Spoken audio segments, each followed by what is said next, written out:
Hey everybody, CJ Maurer back here with another recorded Zoom video chat as part of my podcast. I have Emily Hart here. Emily is with Seating Inc. Seating Inc. is a generational chair manufacturing company based in Nunda, New York. Nunda is a very small town in Livingston County, situated kind of in between Buffalo and Rochester and a little bit south. You said about an hour from Rochester. Going to talk about a lot of fun things today. I'm really excited about it. I think we're going to hit on some local manufacturing stuff. First off, Emily, thanks for coming on. How are you? Thanks for having me, CJ. I'm super excited to be here, and I'm good. I'm good. How are you? I'm doing well. I think it's hard to begin any conversation like this without acknowledging the elephant in the room, which is, how are you doing during a global pandemic? How is this affecting your business, your family life, mental health, things like that? There have been parts of this that have been challenging for me. Certainly running a business with two small children, 4 and 2, that's challenging. My wife and I are both working from home. We are very active people, not just physically active, but we like to just go out and do things. We're not ones to sit around at home for a while. So that's been challenging, but the business is doing well. My family as well. We're spending a lot of time together. We're doing projects around the house. So overall, we're good. We're good. We're going to be just fine. And I guess we're appreciating the newness of it all, the break in the pattern. I think it's something to remember. I think a lot of people, even though nobody wants this to be happening, will look back on it fondly in some ways, whether it be personal growth or self-reflection or anything. So that's probably a longer answer than you bargained for. But when somebody asks me how I'm doing, they always get the full answer. So, I like that. I think that's good. And I'm how are happy you? Family as well. And it's hard for, extremely extroverted people. We have a lot of salespeople that I work with, for instance, who tend to be very extroverted people who are out meeting people all the time.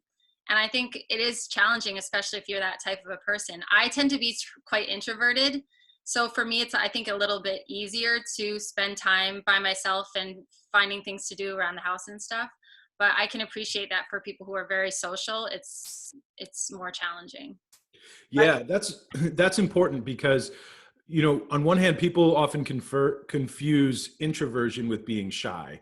Being introverted doesn't mean you're shy. It just means that if you spend too much time around people, you drain yourself of energy. Whereas, So on the flip side, extroverts literally get energy by being around other people. I heard one person characterize it as the difference between introverts and extroverts is where's your battery, right? Extroverts, the battery's on the outside, introverts, the battery's on the inside.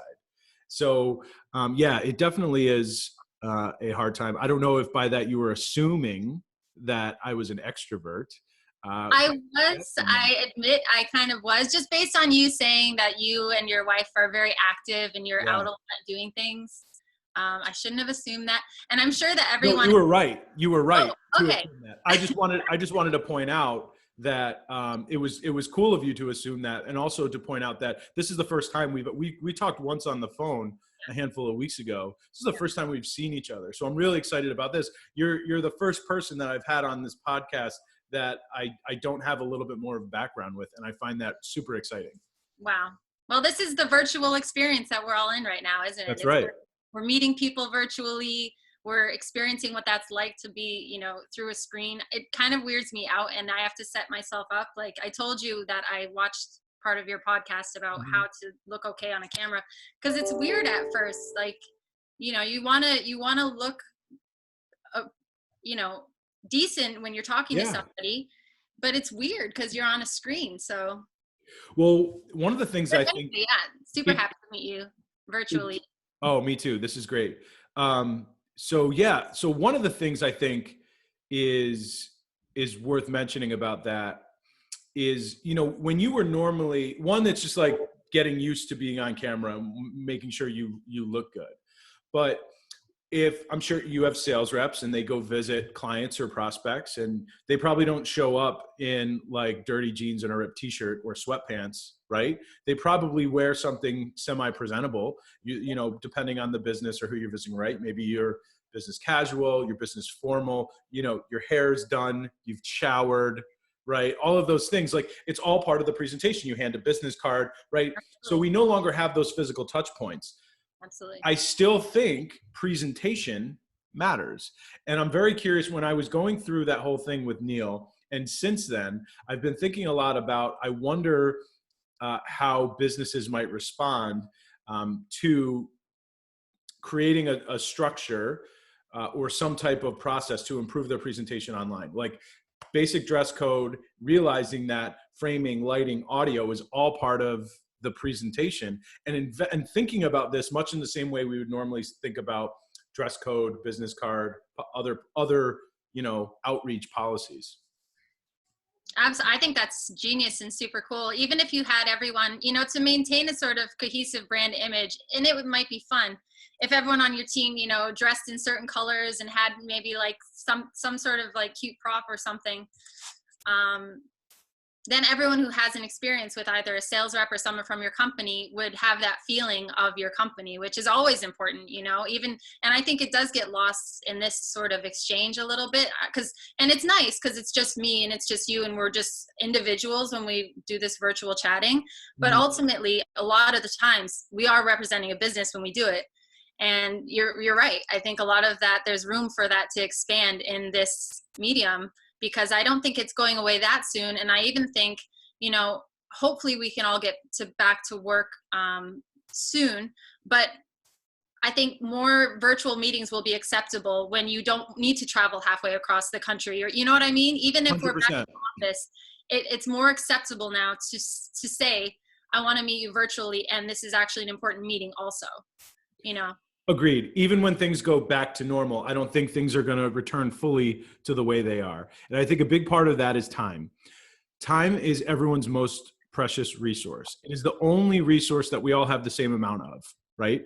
And it really is incredibly valuable. And I think a lot of people are going to look at their time. And, I live in Buffalo. So Buffalo is a city where there's not a ton of traffic compared to other major cities, right? So people don't spend a ton of time in the car, but still an average commute is probably 20 or 30 minutes, right? So we don't think a lot about a 30-minute commute being a big deal. But when you think about that, you do that twice in a day. That's an hour a day times 5. That's 5 hours in a week. What would a productive employee do if you gave them 5 hours back in their week? And so I think it's really just about time, and it's about efficiency.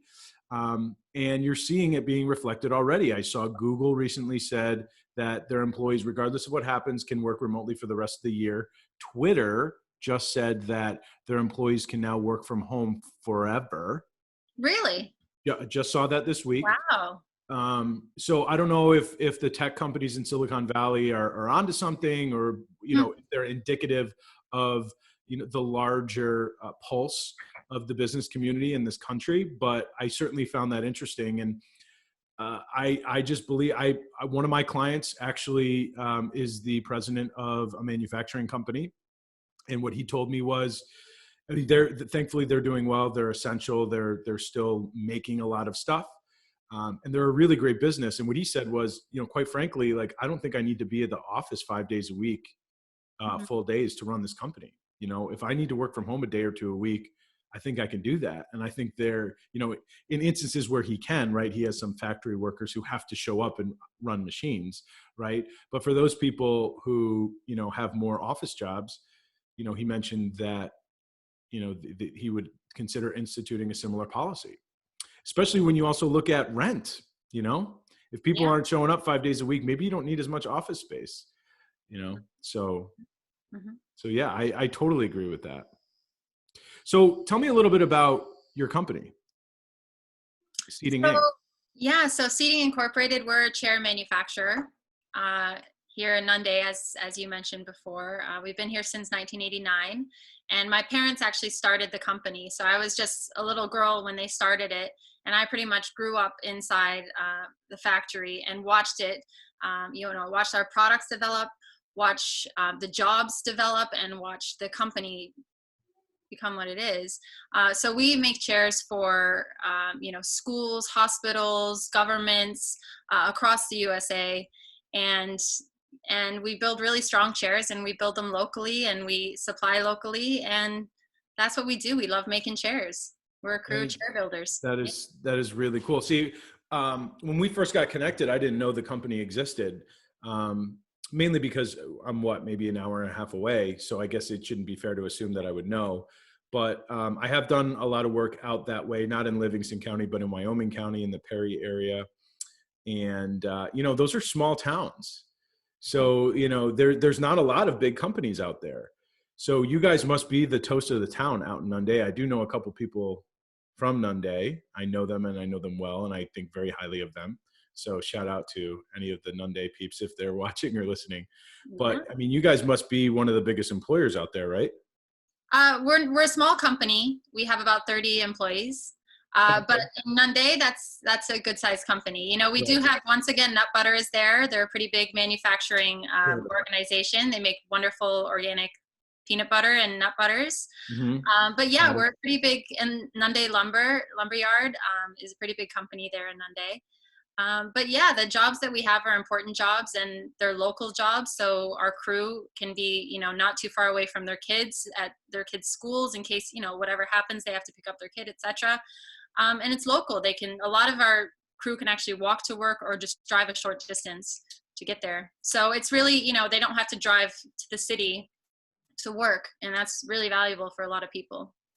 Yeah, I would imagine that would be, life-changing, to be able to have a job in your line of work, whatever it is, and not feel like just because you live in a smaller town that you have to, we just talked about a 30-minute commute, maybe 45 or an hour, right? Just Yeah. that's significantly important. So, you guys sell primarily to other businesses. Is it office chairs, or do you do a lot of, personal residential as well? So we're very much a B2B industrial level company, which is probably why you haven't heard of us, because most people who aren't in the furniture industry wouldn't have necessarily heard of us because we're in the industry of furniture and we're very much in that. However, now that everyone is working from home, we're having to reach out and reorganize our company to some degree to satisfy that need. I mean, so many people need chairs at home. They're sitting at home, their backs are starting to hurt, they're sitting at their kitchen tables, etc. These are generally people who don't normally work from home. If someone has a work from home office already, they probably have a chair.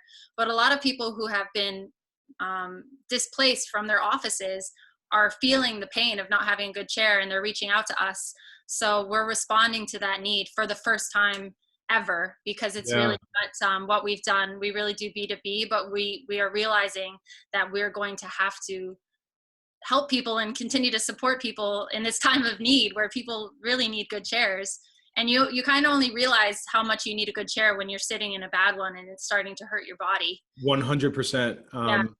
My wife is in that situation right now.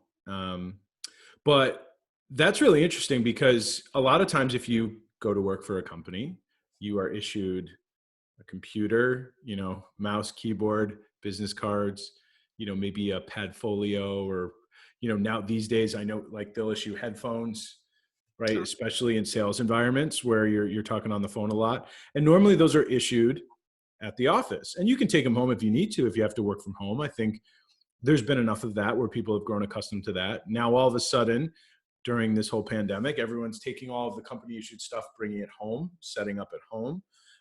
It makes you wonder now, with the proliferation of remote work and work from home, if like something like a desk and chair would fall into that. I would not be the least bit surprised if businesses start including that in the, equipment that they provide all of their employees. Because, chairs aren't cheap. Especially a good chair. And I've definitely sat in bad chairs, and with the amount of sitting I do, unfortunately, it would not be good if that chair was causing me pain. I can say that much. Yeah. Yeah, it's true. I mean, I think we'll have to see that businesses have invested in their furniture already. And I think what's happening right now is people, it's all, no one knows the timeline. So some companies have decided to reinvest and buy chairs for their at-home office workers. And I think some are just like thinking they'll come back soon. They already have their chair and stuff like that. So I think it's definitely a process, and each company will decide as they move through it.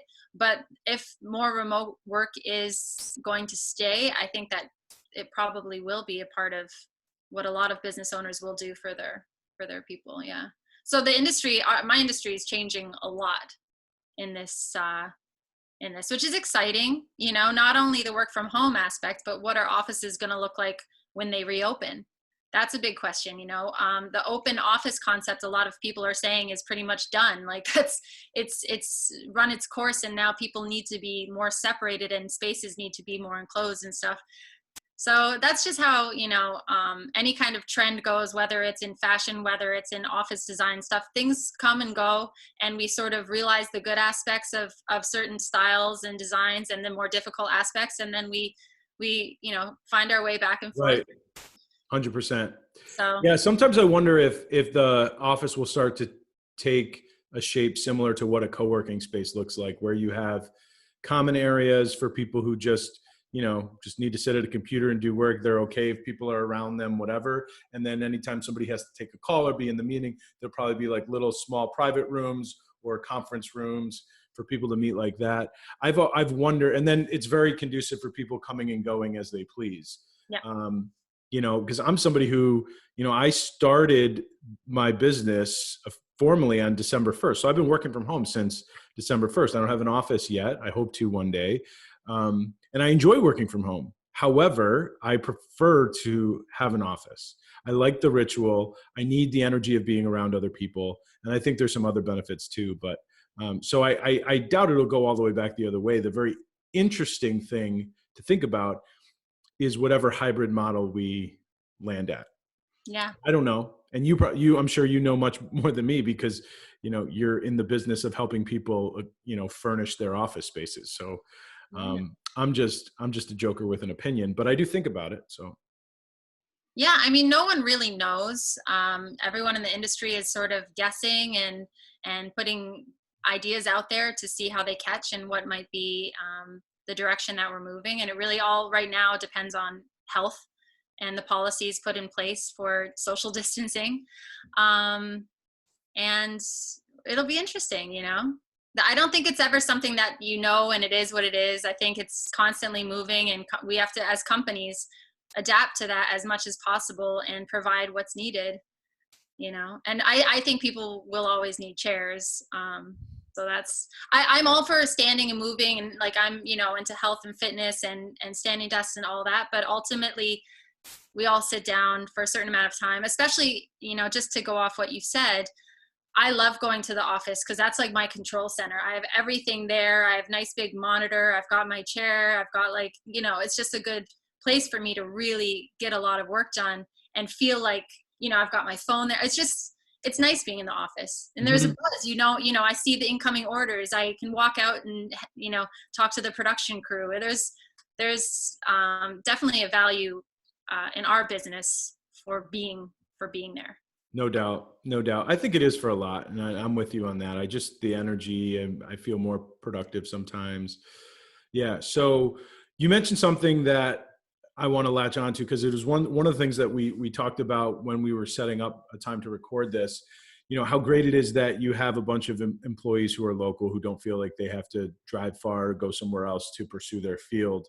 And one of the things that I've heard people talk about is onshoring, being a potential, you know, outcome of this whole situation, bringing manufacturing jobs back to the U.S. So whether you talk about it as local, as in domestic, or local as in our communities, I know that you're very passionate about local manufacturing and the importance that it has.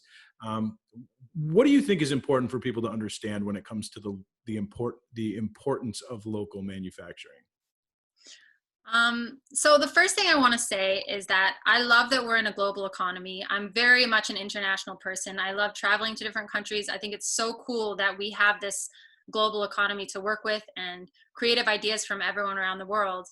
But I think, you know, local manufacturing has so many good qualities in terms of what it brings to the community that is veiled and unseen to so many people. And that's what I'd like to talk about is, you know, I've had the fortunate experience of being inside a manufacturing organization and witnessing the craftsmanship and witnessing what it means to work together as a team and those kinds of things, whereas most people don't ever see it. And I think a lot of people, when they think of manufacturing, have different ideas of what that means. And I think potentially see it as, throwback to the early 1900s, like a difficult environment and like tough jobs and stuff like that. And I think, Yeah, like soot all over your face. yeah, soot all over your, like just really, and I think that's a vision that people have of factories that really needs to sort of be opened up to go like, this is what a factory is.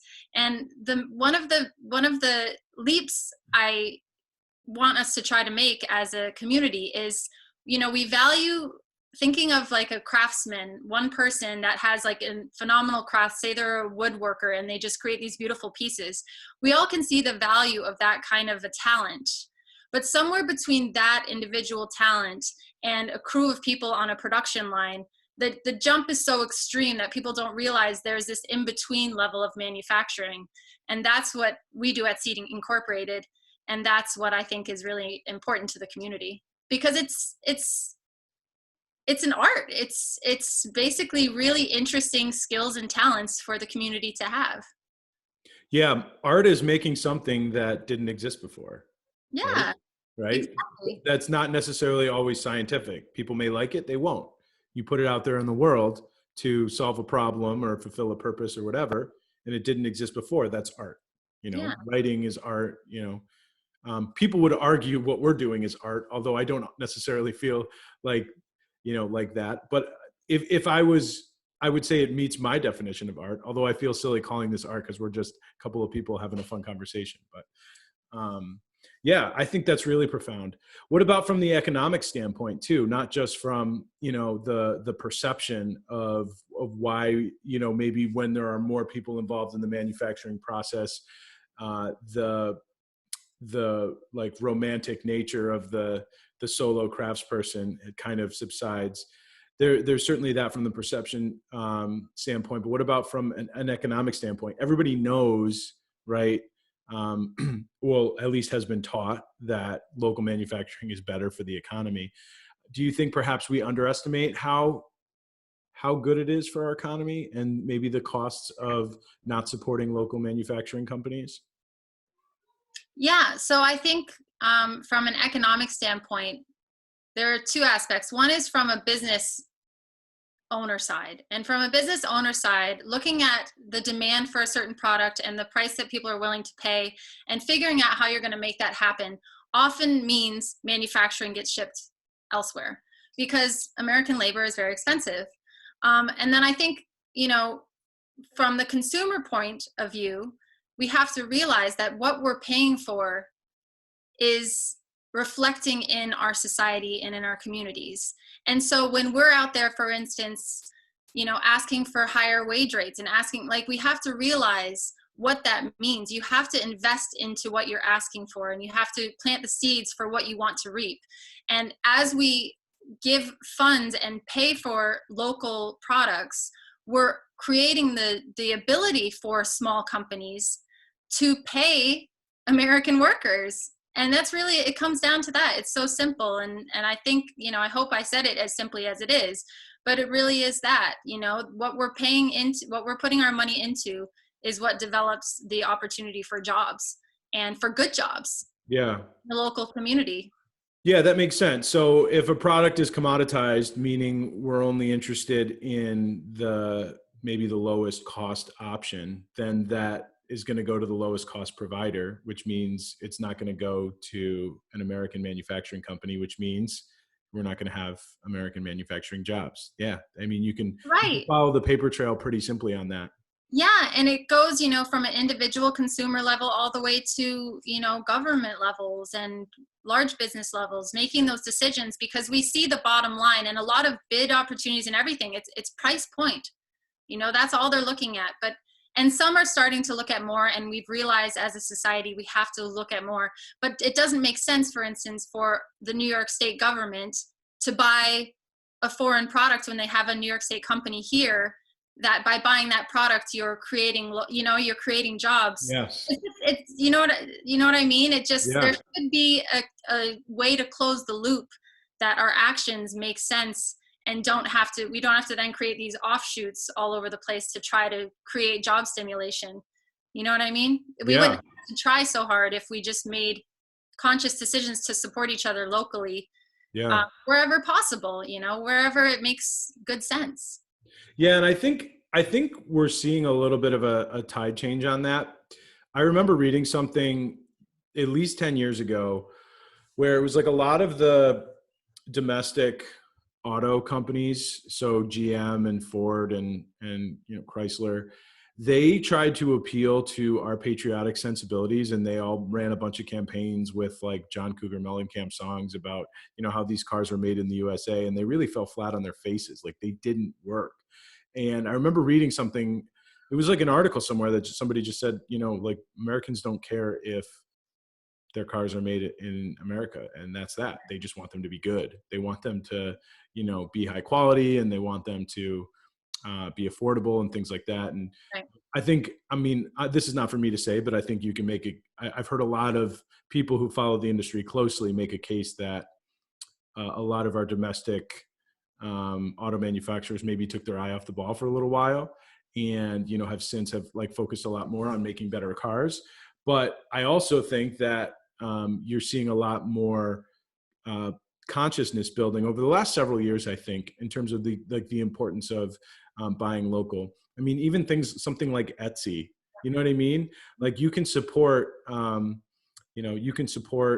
teenager or a single mom or a retired person who has a passion project of making things, as opposed to something that came from the internet across the world, in some giant factory, right? And you're supporting local people. Between that and the emergence of, you're hearing people talking about onshoring and bringing manufacturing back to the U.S. I'm definitely encouraged by I think some of the trends that we're seeing, and realizing that it's actually fun to support local, even if that means paying 5 or 10% more in some instances, right? Because like not only might you be getting a better product, but you're playing a part in keeping our community stronger. And that's been really apparent to me living in Buffalo. I'm not from here, but I've been here 12 years. And so in a post-industrial city that's had its fair share of economic struggles, when you care about that city and you read about the issues and why it has struggled economically, and some of the things that are working to help it come back, you realize that a lot of it, like supporting local, is really connected to a lot of things. A lot of chain restaurants do not do well in Buffalo, but do fine in other markets because people here are so fiercely loyal to the local restaurants and the food scene. And that's really cool. It'd be nice to see that extended to really other aspects of retail and commerce, I think. Yeah, I agree. And I think, part of it is just letting people know what's going on here. A lot of people like you didn't even know, for instance, that Seating Inc. is even here because we are not telling people that we're here. We're working with businesses in, several territories across the US. Rather than, and now that's why, there are things like manufacturing days, which different counties are putting on, and Livingston County puts on, where they invite the community into manufacturing facilities and go, look what's happening here. And that just goes back to what I said, a while ago, which is that a lot of people just don't realize what is happening and the manufacturing that's happening and the skills that are there and the jobs that are there. And I think when people open their eyes to it, they're like, oh, that's cool. Like that is cool. That is something I want to be a part of, and then it is nice when a local company gives back, because obviously we do, we give to local sports clubs, we give to, school clubs, events that are going on, stuff like that. So businesses You also you give pay back. salaries for 30 people in the community that maybe wouldn't be able to live there if not for that job, you Yeah. know? Yeah. So all of those things I think are really important. And I also think, the value of people realizing that it's happening. One of the things I'm doing in response to what's happening right now is I'm developing a virtual tour of our facility. And I'm just giving it to our sales reps so that they can speak to their dealers and set up meetings and show them inside the facility. So when people actually are stuck home, it takes them somewhere else and shows them something that they haven't seen before. And I'm thinking about expanding that and opening that up to, random people, to my friend groups and just, you want to see something that's happening that you just had no idea was behind that wall that you just never saw. And I think that's a huge part of it. A lot of it, it's the consumer, but it's also businesses having to go, like, there's a reason to support us, and there's a reason that this is cool, and making an effort to say, like, this is what it means to support local. Yeah. This I is think, simply documenting what you do, especially the parts that are interesting, is really effective from a marketing standpoint. I mean, you guys are already doing this. All you have to do is turn a camera on and press record, right? Obviously, there's a little bit more to it than that, but that's actually one of the reasons why I'm doing this. I have what I found, right? So if I run a marketing business, and I have very interesting conversations with clients. I, oftentimes get introduced to somebody. We go for coffee. We have interesting conversations, and usually it focuses on marketing in their business. But sometimes we riff, kind of like we're doing right now.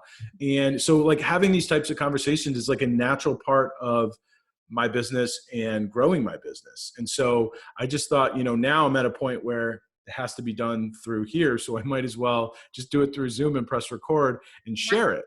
Now, I'm largely doing this for fun, but I'd be lying to you if I didn't say that there wasn't some part of me that thought, well, maybe this is an additional way to get some more exposure for my business, right? More people hear about me and things like that. So I don't talk about it a lot, but again, it's just one of those things where it's so much easier to document the things that you're already doing than to go out of your way and do new things, right? To create new things. So I think that would be great for you. I think a lot of people would be really interested to see what that's like. I mean, we probably all remember as kids, whether it be on PBS, seeing a clip of how crayons are made in the factory or something like that, right? Like, I think there's a part of us that are just drawn to how things are made, right? We watch cooking videos on Facebook, right? You stop at those.